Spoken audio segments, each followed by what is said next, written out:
Jody, Tiffany, your aunt, you, Jerica, myself, and 3 neighbor girls were all at the house, the Holder farm. I opened the door, I said, Heather, you have to tie the colt up or John can't ride the big wheel or something's going to happen. We had a horse, a pony in the yard, and the pony had a foal, and that foal was Journey. And all you kids were taking turns riding the horse around the house in the yard, and the foal would follow along, so he wasn't tied or anything. And so I went inside to take Hamburger out of the freezer for supper that night, and I just opened the refrigerator door to grab the meat, and the one neighbor girl runs in just screaming, John has a bloody nose, and just freaking out. And I'm like, well, you're awfully freaked out over a bloody nose.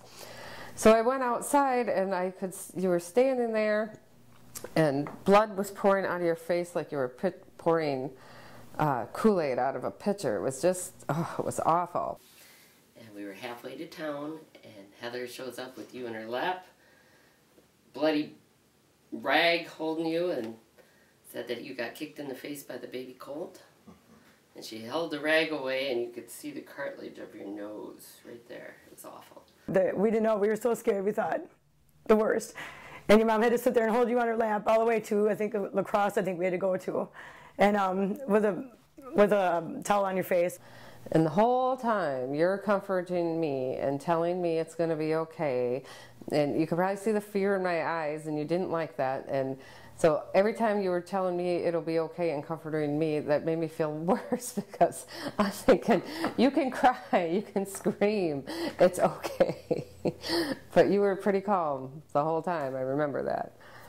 And then I remember walking with you, and at this point it's just me and you, and I could only go so far up to these doors, and then I had to say goodbye to you. And then you told me again how it was going to be okay, and you just made me cry.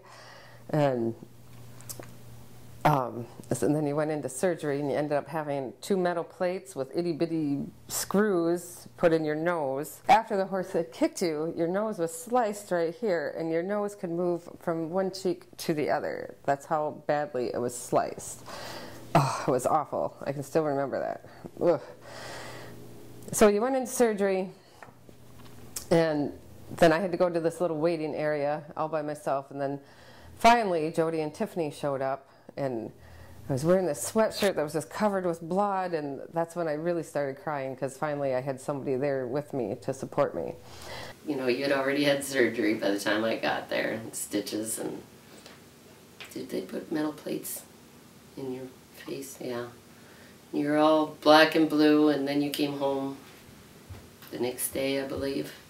I remember after you had 2 black eyes, and your mom was so good, she didn't leave your side for days. And they gave a gel mask that you had to put on to reduce the swelling and stuff. And you didn't like it, and it hurt. You know, your little face was, you were just so cute. Your little face was just swelled up, and your eyes were black and blue, and, you know, we called it your Batman mask.